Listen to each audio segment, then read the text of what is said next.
फिरदौस में इसी तरीके से जमा कर दे। ज़ोर से बोलिए आमीन। और एक बात और मैं बता दूं कि मुझे तो बांग्ला आती नहीं, तो आमी बांग्ला जानी ना।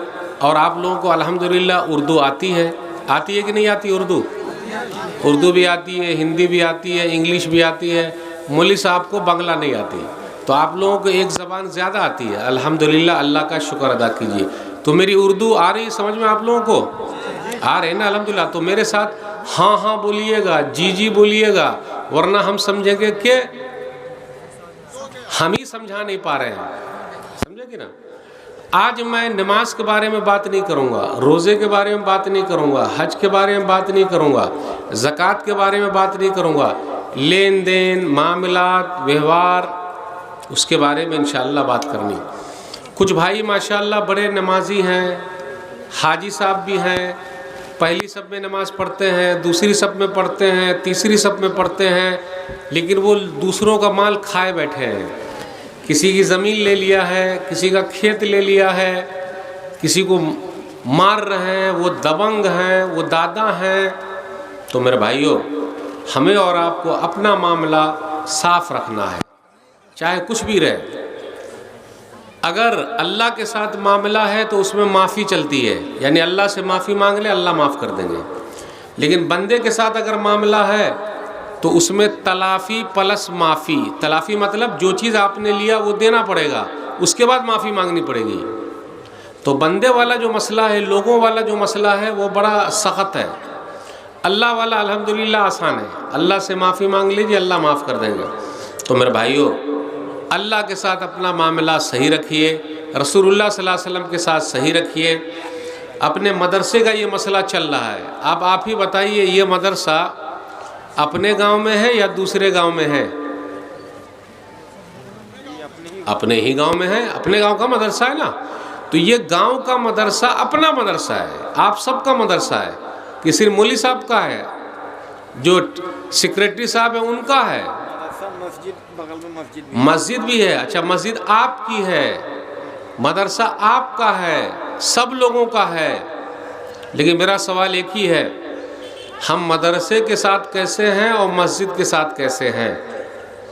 मस्जिद में कितने लोग नमाज पढ़ने जाते होंगे जुमा की? बोलिए, 200 लोग या 300 लोग? बोलिए नहीं रहे।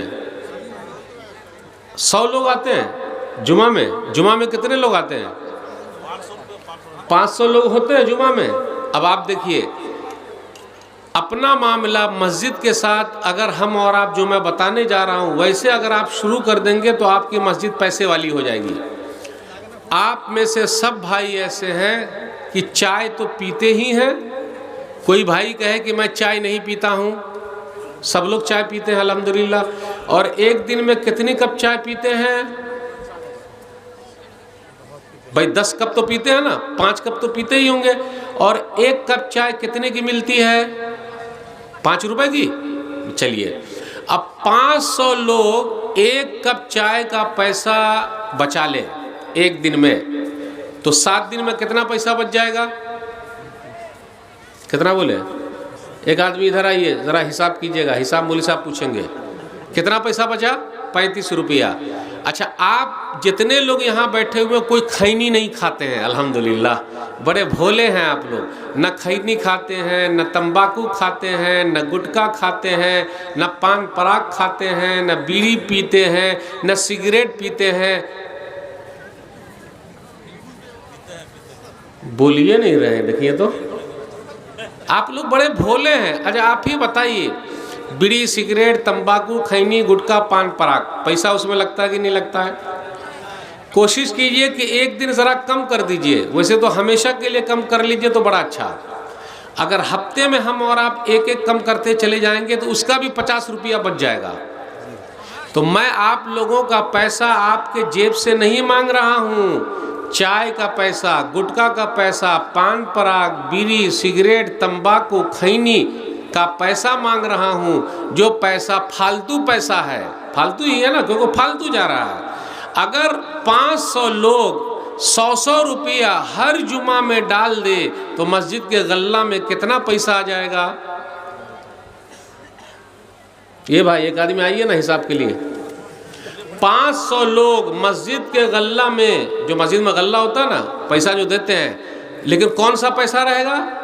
चाय का पैसा, बीड़ी का पैसा, तंबाकू का पैसा, गुटखा का पैसा, इसको बचा के 500 लोग 100 रुपया हर जुमा में डाल दे। एक जुमा का कितना होगा?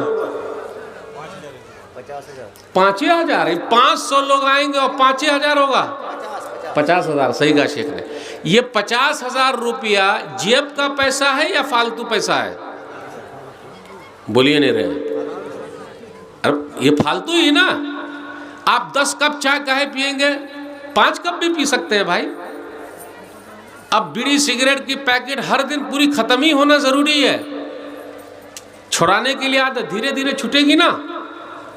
तो मेरे भाइयों, जब फालतू पैसे से 500 लोग एक जुमा में 50,000 जमा कर सकते हैं और 4 जुमा आएगा तो अब आप बताइए 2 लाख रुपया कहां से आ गया? जेब का पैसा नहीं है। अभी तो जेब का पैसा मांग रहे हैं तो निकलने में हालत टाइट है। मैं वो पैसा मांग रहा हूं जो आपका फालतू वेस्ट हो रहा है, बर्बाद हो रहा है। मैं वो पैसा आपसे मांग रहा हूं। कितने लोग साथ देंगे मौलवी साहब का? पैसा नहीं मांग रहा हूं, पहले बोलिएगा, वरना आप लोग पैसे ही नहीं दीजिएगा। मैं क्या मांग रहा हूं? आपकी एक चाय मांग रहा हूं। एक चाय की कुर्बानी दे दीजिए, एक गुटखे की कुर्बानी दे दीजिए। कुर्बानी मतलब उसको कुर्बान मत कीजिएगा, मतलब छोड़ दीजिए। एक चाय कम पीजिए, एक गुटखा कम खाइए और हमेशा के लिए छोड़ दीजिए। एक बीड़ी कम पीजिए। वो अगर बचाइएगा तो अल्हम्दुलिल्लाह आपकी मस्जिद खुद ब खुद मालदार हो जाएगी। होएगी कि नहीं होगी?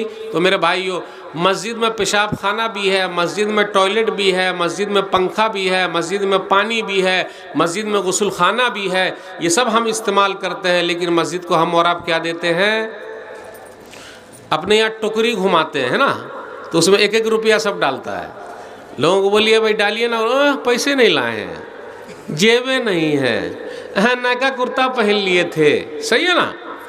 तो मेरे भाइयों, अपना मामला मस्जिद के साथ साफ रखिए। मस्जिद में इमाम साहब हैं, मदरसे में मुदर्रिस साहब हैं। हम और आप मौलवी साहब लोगों के साथ अच्छे नहीं हैं। मौलाना साहब इधर आइए, मौलवी साहब हमारे नौकर हैं। खादिम साहब इधर आइए, मुअज्जिन साहब इधर आइए। देखिए यहाँ गंदगी लगी हुई है, आप काहे नहीं साफ कीजिएगा? मुअज्जिन साहब करेंगे, खादिम साहब ही करेंगे। अब एक दिन कोई वक्त पर पहले आ जाता है ना तो घड़ी देखते रहता, मौलाना साहब आप तो लेट हो गए 1 मिनट। वाह रे वाह, वाह रे वाह। और आप में से कितने लोग ऐसे हैं, मैं तो दुआ करता हूं कि ना हो, लेकिन कुछ भाई ऐसे मिल जाएंगे, वो मस्जिद को छोड़े हुए। काहे? जब तक वो इमाम रहेगा मैं मस्जिद में नहीं जाऊंगा। और ये हर गांव की कहानी है और हर जगह की कहानी है। कितने लोग मस्जिद छोड़े हुए हैं, आप उनसे पूछिए। अभी मैं एक जगह गया, जुमा पढ़ा के आया हूँ। जिस आदमी की सदारत में पूरी मस्जिद बनी है, कमेटी वालों ने उनको हटा दिया तो उन्होंने मस्जिद ही छोड़ दिया है। सदर मैं रहूँगा, सेक्रेटरी मैं ही रहूँगा, खजांची मैं ही रहूँगा। अरे सब आप ही रहिएगा तो दूसरा घात छिलेगा का? और अगर हटा दिए तो आप अल्लाह के लिए जुड़े थे या दूसरों को दिखाने के लिए जुड़े थे? नाम के लिए जुड़े थे। मेरे भाइयों, नाम के लिए मरना है या काम के लिए मरना है? आए? नाम होना चाहिए या काम होना चाहिए? काम होना चाहिए। और अल्लाह के यहाँ आपका नाम हो गया कि फलाने भाई की सदारत में ये मस्जिद तैयार हो गई, तो मस्जिद छोड़ दीजिएगा? कोई खानदानी लड़ाई है क्या? कुछ ज़मीन का मसला है क्या? तो हम में से कुछ भाई ऐसे हैं जो इमाम की वजह से या फिर उनको निकाल दिया गया है तो मस्जिद ही को छोड़े बैठे हैं। फिर वो नमाज भी नहीं पढ़ते हैं, घूमते रहते हैं। और इमाम साहब को क्या बोलते हैं? इनको निकालो, जब तक इमाम रहेगा मैं मस्जिद में नहीं आऊँगा। बेचारा इमाम नमाजी है, बीवी बेनमाजी है चलेगी, बेटी बेनमाजी है चलेगी, बेटा बेनमाजी है चलेगा, घर को नहीं छोड़ा। हम घर छोड़ देते, क्यों? मेरा बेटा बेनमाजी है, मैं घर नहीं जाऊँगा। मेरी बीवी बेनमाजी है, मैं घर नहीं जाऊँगा, मैंने घर छोड़ दिया है। किसी ने छोड़ा? साथ दीजिए ना, हाँ या ना? नहीं छोड़ा, किसी ने छोड़ा घर, लेकिन अल्लाह का घर छोड़ दिया, मस्जिद छोड़ दिया, उसके ख़ानदान की, उसके ख़ानदान की मस्जिद, किसी के ख़ानदान की नहीं, अल्लाह की मस्जिद है वो, अल्लाह का घर है वो, अल्लाह के घर को छोड़ा नहीं जाता। बड़ा बदनसीब है वो जो अपने ख़ानदानी मैटर की वजह से या कुछ मसले की वजह से अल्लाह के घर को छोड़ दिया है, मौलवी साहब की वजह से छोड़ दिया। मेरे भाइयों, मौलाना लोगों के साथ भी अपना मामला सही रखिए। क्यों? मौलवी साहब की दुआ भी लगती है, मौलवी साहब की बद्दुआ भी लगती है। हम और आप दुआ कराते हैं ना, मौलवी साहब दुआ कीजिएगा, मौलवी साहब दुआ कीजिएगा, मौलवी साहब दुआ कीजिएगा, बोलते ना मौलवी साहब दुआ कीजिएगा, तो मौलवी साहब की बद्दुआ भी लगती है। दलील सही बुखारी किताबुल अज़ान हदीस नंबर 755। साद बिन वक्कास रज़ियल्लाहु ताला अन्हु कूफा के गवर्नर हैं। एक आदमी ने उन पर कुछ इल्ज़ाम लगाया कि वो ये नमाज़ पढ़ाना नहीं जानते, तो उमर बिन ख़त्ताब रज़ियल्लाहु ताला अन्हु का ज़माना, जो दूसरे खलीफा हैं, उन्होंने उनको हटा दिया। अम्मार बिन यासिर रज़ियल्लाहु ताला अन्हु को कहा, आप जाइए, आप कूफा के गवर्नर हैं, आप ही नमाज़ पढ़ाइएगा। उसके बाद एक कमेटी बैठी तो एक आदमी उठा और उसने कहा, हाँ ये ऐसे हैं तो ऐसे हैं तो ऐसे हैं। तो साद बिन वक्कास रज़ियल्लाहु ताला अन्हु को भी नहीं रहा गया, वो भी खड़े हो गए कि अल्लाह, ये आदमी दिखावे के लिए खड़ा हुआ, मुझ पर झूठा इल्ज़ाम लगा रहा है, तो अल्लाह इसकी उम्र लंबी कर दे, इसकी फ़कीरी को बढ़ा दे, वारिज़हु बिल फितन, और इसको फितने में डाल दे, आजमाइश में डाल दे। कुछ दिनों के बाद वाकई ये बद्दुआ लग गई और वो आदमी रोड पे चलता था और लड़कियों को छेड़ता था और बोलता था, मुझे साद बिन वक्कास की बद्दुआ लग गई है, और उसके ये भाव के बाल आँख में घुस गए। तो मेरे भाइयों, इमाम साहब की दुआ भी लगती है और इमाम साहब की बद्दुआ भी लगती है। मैंने ये हदीस जहाँ जहाँ सुनाई है, जिसको भी इमाम साहब के साथ या मौलवी साहब के साथ कोई मसला था, वो लोग गले मिल लिए रोते हुए कि प्लीज़ अल्लाह के वास्ते मौलवी साहब मेरे लिए बद्दुआ मत कीजिएगा, क्योंकि जब आपकी दुआ भी लगती है तो आपकी बद्दुआ भी लगेगी।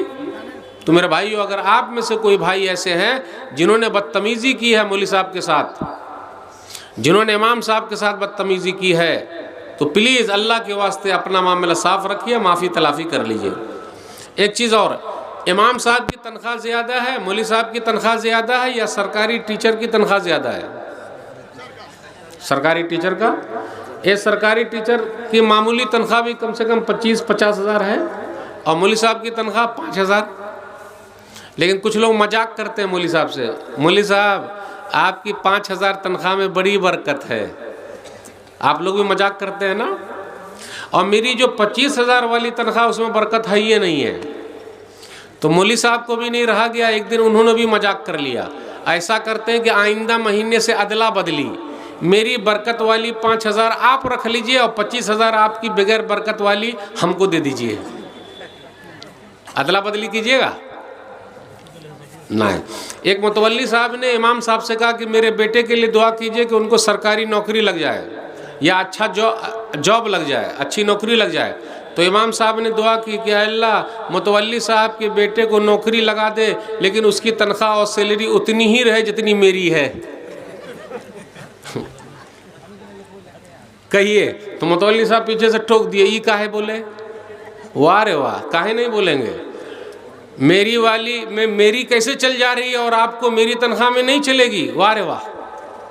आ रही उर्दू समझ में आप लोगों को? तो मेरे भाइयों, दो रंग का है। अपने बउआ सबके लिए हम चाह रहे कि लाखों रुपया कमाए, और मौलवी साहब, अगर मौलवी साहब अगर बाइक पे चलेंगे तो सब घूरता हुआ देखेगा कहाँ से लाए हैं, और 4 चक्का पे अगर चलेंगे तो कहीं से मौलवी साहब मार के ले आए हैं। सही है कि नहीं? और 4 चक्का से अगर चंदा मांगने गए तो कोई देवो नहीं करेगा कि गाड़ी पर बैठ के आए मांगने। क्यों? मौलवी साहब के पास दिल नहीं है बैठने का 4 चक्का में, है ना? दिल है ना? मौलवी साहब अगर अपनी बीवी को घुमाने के लिए मार्केट में ले जाए तो सब टुकुर टुकुर ताकता है, घूरते रहता है कि मौलाना साहब घुमाने ले गए हैं। और हम में से कुछ भाई जो है दूसरी को घुमा रहे हैं तो कोई हरज की बात नहीं। जानते हैं दूसरी को घुमाना? मुस्कुरा रहे हैं, सही है ना? दूसरी को घुमा रहे हैं, फिल्म दिखा रहे हैं, फटफटिया पर घुमा रहे हैं तो कोई हरज नहीं। और मौलवी साहब बेचारे अपनी वाली को भी घुमाए तो हरज की बात है। मेरे भाइयों, अपना मामला सबके साथ साफ रखिए। हम में से कुछ भाई ऐसे हैं जो अपनी बहन का खाए बैठे हैं, विरासत में दे ही न रहे, अब्बा के माल में दे ही न रहे, क्या बोलते बहनों ने माफ़ कर दिया। हमारी बहन कितनी अच्छी है, माफ़ कर दे। अरे माफ़ किया कि माफ़ कराया गया, ठोटा पर हाथ रख के। और कितनी बहन इसलिए माफ़ कर देती है कि अगर माफ़ नहीं करेंगे तो हमारा घर छूट जाएगा, अब्बू अम्मी का, इसलिए माफ़ कर देती है। आज तक मैं किसी को नहीं जानता कि भाइयों ने कहा हो कि बहनों खुश हो जाओ, हम भाइयों ने माफ़ कर दिया, यानी हम भाई लोग अब नहीं लेंगे, तुम ही लोग तकसीम कर लो। ऐसा कभी हुआ है? एक बात बता दूं, लेकिन ये उर्दू ज़रा भारी वाली उर्दू है, अगर समझ पाए तो ठीक, नहीं समझ पाए तो मुझे बहुत खोलना पड़ेगा, बहुत तकलीफ होगी इसको और समझाने में। लेकिन अगर समझ गए तो समझ गए। हमारे घर पे जो हमारी बीवी है, बीवी है ना, हमारी बीवी है, और हमारा साला भी है, और हमारा बेटा भी है। तो मेरे बेटे के लिए मेरा साला क्या हुआ? बोलिए मामा। और मेरी बीवी को उसके भाई से, यानी जो मेरे बेटे का मामा है, तो उसका भाई हुआ, उससे बड़ी मोहब्बत है, तो अपने बेटे को बोलती है चंदा मामा, चंदा मामा बोलती, मामू। आज तक आपने अपनी बीवी से सुना है कि बेटा तेरा चाचू भी है, लेकिन ये ज़रूर सुना है तेरा मामा है। जुमले पर गौर कीजिएगा, तब उर्दू समझ पाएंगे आप। आज तक बीवी ने नहीं कहा तेरा चाचू है, लेकिन बीवी ने कहा तेरा मामा है, जबकि इस मामा ने मेरी बीवी का हक खाए बैठा है। नहीं समझे उर्दू? शेख समझ गए? नहीं समझे कि नहीं समझे? अरे भाई, वो जो मामा मेरे बेटे का मामा हुआ, मेरा साला हुआ, मेरा साला मेरी बीवी का खाए बैठा कि नहीं खाए बैठा है? दे ही नहीं रहा है, दे नहीं रहा। लेकिन भाई बहन में बहुत प्यार है, और मेरी बीवी को मेरी बहन से, जो उसकी ननद और भौजाई वाला मसला, उससे प्यार है। मेरी बीवी को मेरी बहन से प्यार है, दुश्मनी है 36 का आंकड़ा है। जबकि मेरी बहन ने अपना हक छोड़ के मुझे माफ़ कर दिया है। नहीं समझे उर्दू? मेरी बहन ने माफ़ किया ना, नहीं लिया, यानी जिसने मुझे माफ़ कर दिया उससे मेरी बीवी को दुश्मनी है, और मेरी बीवी को दोस्ती उससे है, मोहब्बत उससे है जिसने उसका हक मार लिया है। शायद कि उर्दू आप लोग समझ गए, समझ रहे हैं। और यही चल रहा है, और यही चल रहा। मैं ये नहीं बोल रहा हूँ नहीं समझ पाए, लेकिन चल यही रहा है। और कितना उल्टा चल रहा है मसला। बीवी से पूछिए जो घर में है, यहाँ कोई लड़का है नहीं, छोटा बच्चा है, हाँ हाँ, बाबू बबुआ, नानी की यहाँ अच्छा लगता है या दादी की यहाँ अच्छा लगता है? नानी घर, नानी बाड़ी अच्छा। देखिए हो बोले नानी बाड़ी अच्छा लगता है। अब इस एक जुमले पर मैंने पूरे घर को आपको पकड़ लिया, अगर आप समझ गए तो। जहां उसने कहा कि मुझे नानी की यहाँ अच्छा लगता है, तो मेरी बीवी मेरे घर पे रह के मेरे बच्चों को ही मेरी माँ के खिलाफ कर रही है। यानी वो सिर्फ अपनी माँ के बारे में सिखा रही है, लेकिन मेरी माँ के, दादी माँ, क्योंकि दादी माँ कैसे सिखाएगी? सास बहू का जो झगड़ा चल रहा है 36 का आंकड़ा, समझे? उर्दू आ रही समझ में? अब उसने क्यों कहा कि मुझे नानी की अच्छा लगता है? दादी के यहाँ भी अच्छा लगना चाहिए, दादा के यहाँ भी अच्छा लगना चाहिए, चाचू के यहाँ भी अच्छा लगना चाहिए। अगर मैं उसको चॉइस दूं कि बेटा तू चाचू के यहाँ भाग के जाएगा या मामू के यहाँ, तो मामू के यहाँ चला जाएगा, चाचू के यहाँ नहीं जाएगा, चाचा के यहाँ नहीं जाएगा, मामा के यहाँ जाएगा। बेटा फूफी के यहाँ जाएगा या खाला के यहाँ जाएगा, क्या बोलेगा? खाला के यहाँ जाएगा, है ना? मेरे भाइयों, ये क्या हो रहा है?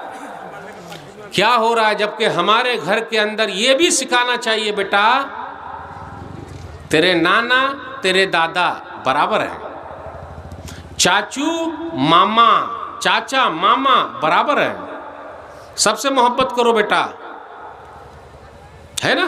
फूफी खाला बराबर है, नानी दादी बराबर है बेटा। मेरी बीवी मेरे घर पे मेरा नाश्ता खा के, मेरा खाना खा के, मेरे रात का खाना खा के, और मेरे ही खिलाफ मेरे बच्चों को भड़का रही है, तो हमारा घर जन्नत बनेगा? इसलिए अपना मामला साफ रखिए।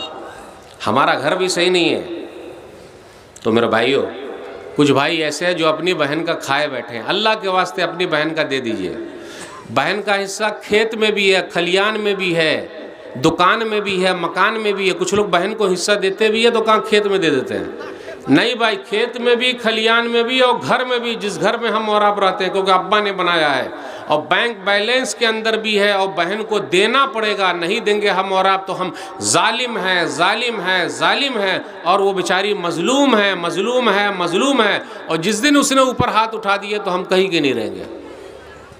कुछ लोग बोलते हैं मौलवी साहब हम तो देना चाहते हैं, वो लेती ही नहीं। उसको बोल दीजिए कि भैया अपना ले लो, बहन अपनी ले लो, हमको टेंशन नहीं पालना, कल क़यामत के दिन अल्लाह की अदालत में हम हिसाब नहीं दे पाएंगे। तो मेरे भाइयों, अपना मामला अपनी बहनों के साथ, और बहन लोग भी घर के अंदर सबके साथ मामला अच्छा रखें। हमारे घर के अंदर बड़ा झगड़ा चल रहा है, क्या मालूम ये सीरियल वाले ना ऐसी सीरियल बना बना के पूरे घर को बिगाड़ दिया। पहले हमारे घरों से कुरान की आवाज़ आती थी, अब तो टीवी की आवाज़ आती है या बीवी की आवाज़ आती है, दो ही आवाज़ आती है। कुरान की आवाज़ बिल्कुल ख़त्म हो गई है, सीरियल है। और एक चीज़ और बता दूँ, आप लोगों को सुनकर ताज्जुब होगा, सीरियल में अगर कोई लेडीज़ रोई, सीरियल में रोने वाला सीन, तो घर की मोहतरमा भी रोने लगती है। तो अगर पूछिए काहे रो रही हैं, वो तो रोने का पैसा लेती हैं, और आप काहे रो रही हैं? बोले उनको रोता देखकर हमें रोना आ गया। वाह रे वाह, नकल उतारने वाले की रोने को देखकर आपको रोना आ गया। तो यही हालत है हमारे घरों की सीरियल की, हमारे हालात। तो मेरे भाइयों, कैसे हो पाएगा? घर को जन्नत बनाइए, अपने बाल बच्चों के साथ सही रहिए, सबके साथ सही रहिए तो हो पाएगा। हम में से कुछ भाई हैं माशाअल्लाह, अभी मैं एक जगह गया तो पता चला वहाँ के कुछ दबंग लोग, दादा लोग, एक ही खेत को, एक ही ज़मीन को 3-4 बार चिट्ठी करा लिए हैं। यानी एक ज़मीन को 3-4 लोगों से बेचा और सबका पैसा खाया और सबका कागज बन गया। ये कैसे बन जाता है भाई? होता है क्या ऐसा? कोई बोलिए नहीं रहे।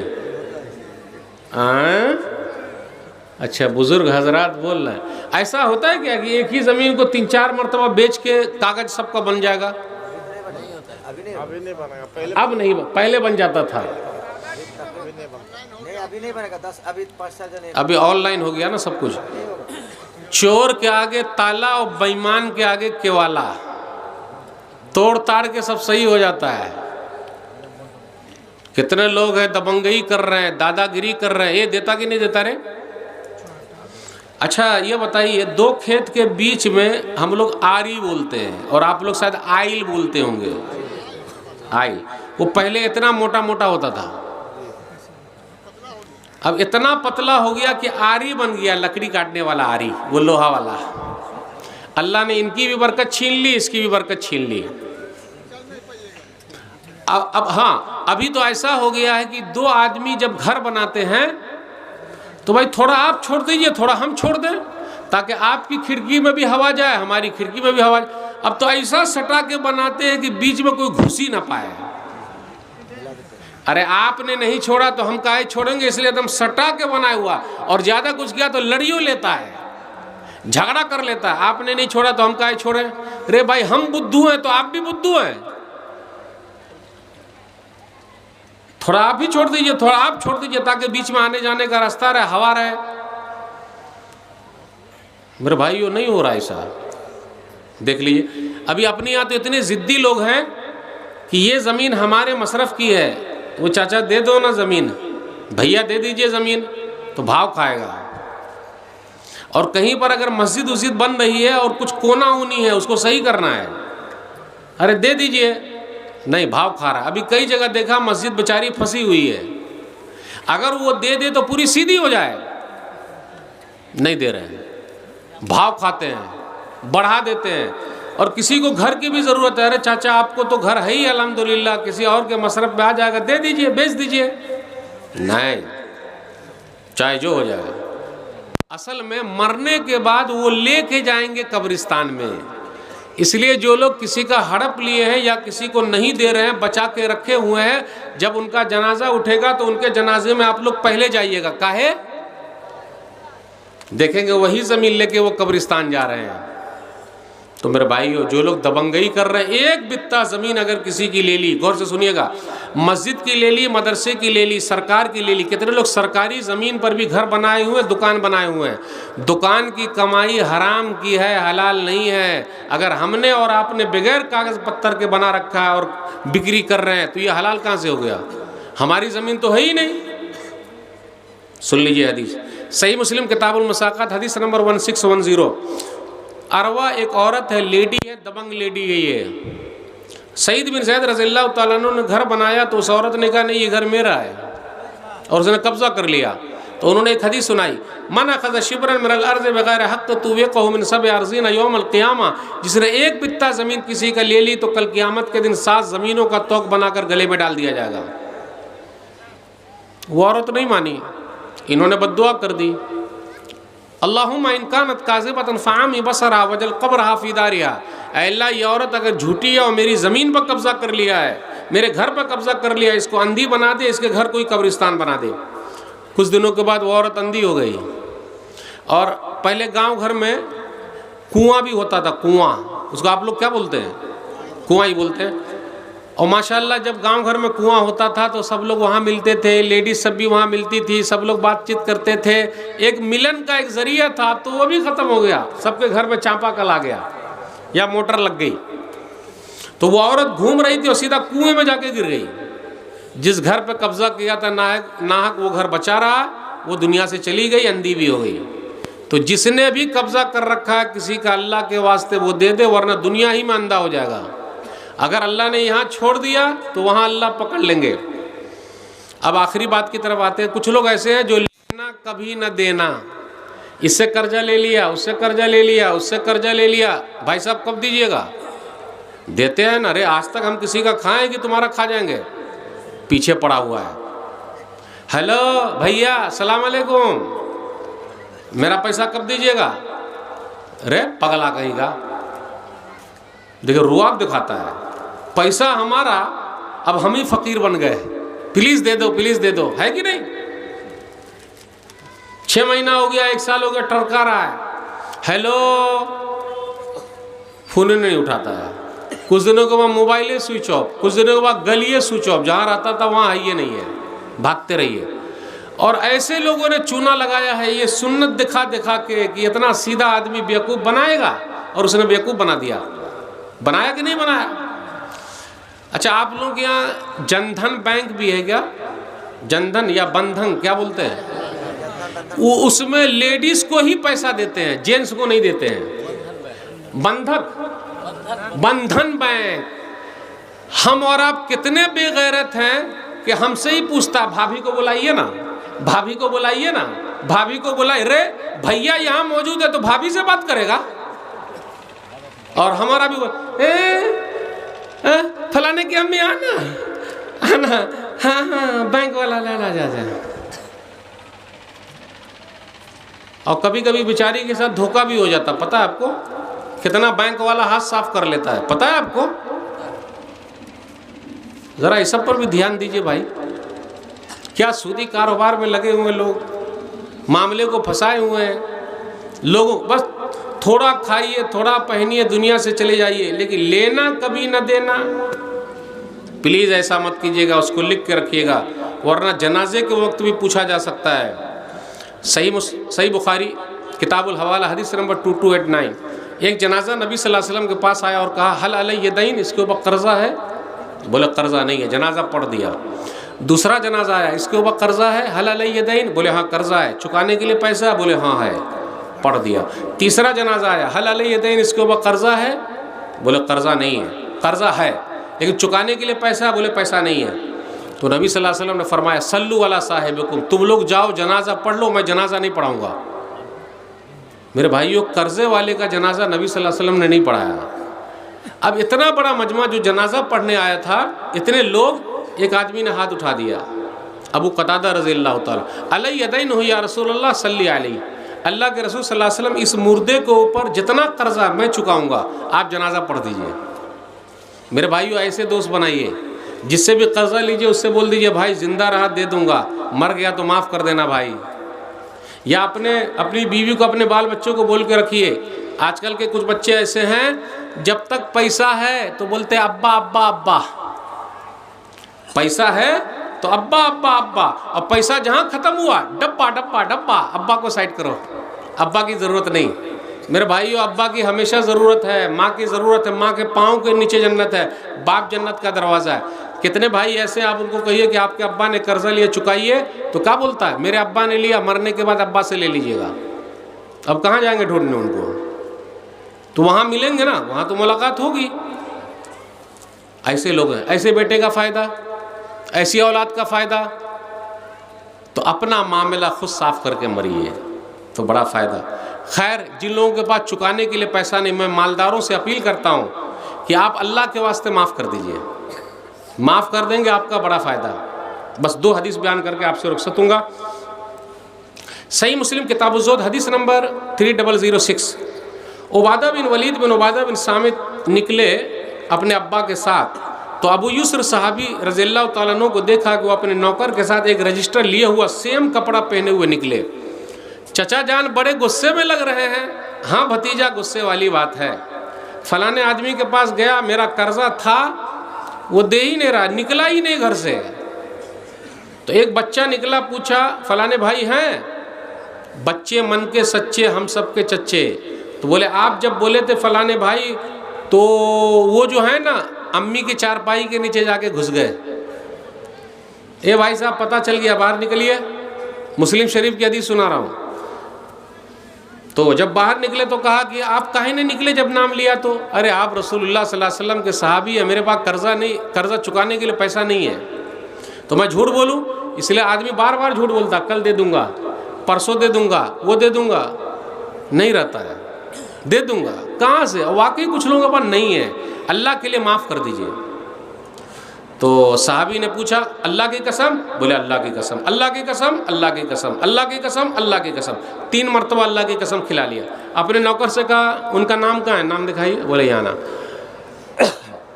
भाई साहब, आपका नाम मैं काट रहा हूँ, जब होगा तो दे दीजिएगा, वरना माफ़। नाम कट गया आपका, लेकिन वैसे माफ़ नहीं कर रहा हूँ। प्यारे नबी सल्लल्लाहु अलैहि वसल्लम की मैंने हदीस सुनी है, मन ज़रा मुसिरन वज़ान अज़ल्लहुल्लाहु फ़ी ज़िल्लिही, जो किसी परेशान हाल को आसानी करेगा या कर्जा माफ़ कर देगा, अल्लाह क़यामत के दिन अपने साया में उनको जगह देंगे। इसलिए माफ़ कर दीजिए। अब आखिरी बात, अगर आप में से कोई कोर्ट कचहरी में केस लड़ रहा है, अल्लाह के वास्ते lower court, high court, supreme court, अपना केस अल्लाह के लिए ले आइए, ख़त्म कर लीजिए, मांडली कर लीजिए, मिल लीजिए।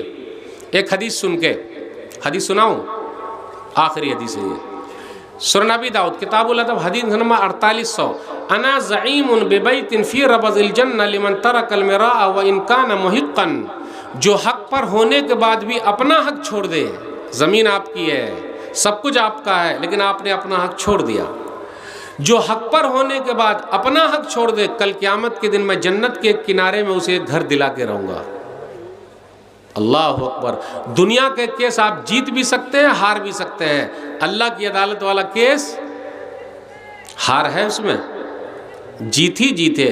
अल्लाह के वास्ते केस को ख़त्म कर लीजिए, प्लीज़ मान जाइए, ख़त्म कर लीजिए, मामला साफ रखिए। क्या मालूम कब बुलाना आ जाए, कब बुलावा आ जाए, कब अल्लाह के यहाँ जाना पड़े। तो मेरे भाइयों, ये चंद बातें मैंने आपके सामने रखी। इंशाअल्लाह किसी और मुनासिबत से फिर लंबी गुफ्तगू आपसे करेंगे। मेरा मतलब एक ही था, मामलात की सफाई बहुत ज़रूरी है। जो बोलिए करके दिखाइए, किसी से लीजिए उसको चुका दीजिए, किसी का हक मत मारिए, कुछ मत कीजिए इधर उधर। कितने लोग लाइट में घुसा घुसा के सरकार को कम पैसा दे रहे हैं। नहीं भाई, काहे को घुसाने का, घुसौल करने का? बिल जितना आ रहा आने दो ना, उसमें क्या अल्लाह बरकत देंगे। तो हम और आप नमाजी अगर बने हुए हैं और हाजी बने हुए हैं, लेकिन लोगों का हक खाए हुए हैं, तो ज़रा बच के रहिएगा। अल्लाह से दुआ है अल्लाह ताला इबादत की तरह मामलात में भी हम सबको साफ़ कर दे, अच्छी तरह बना दे। आमीन। इंशाअल्लाह फिर मिलेंगे। अस्सलामु अलैकुम व रहमतुल्लाहि व बरकातुहू।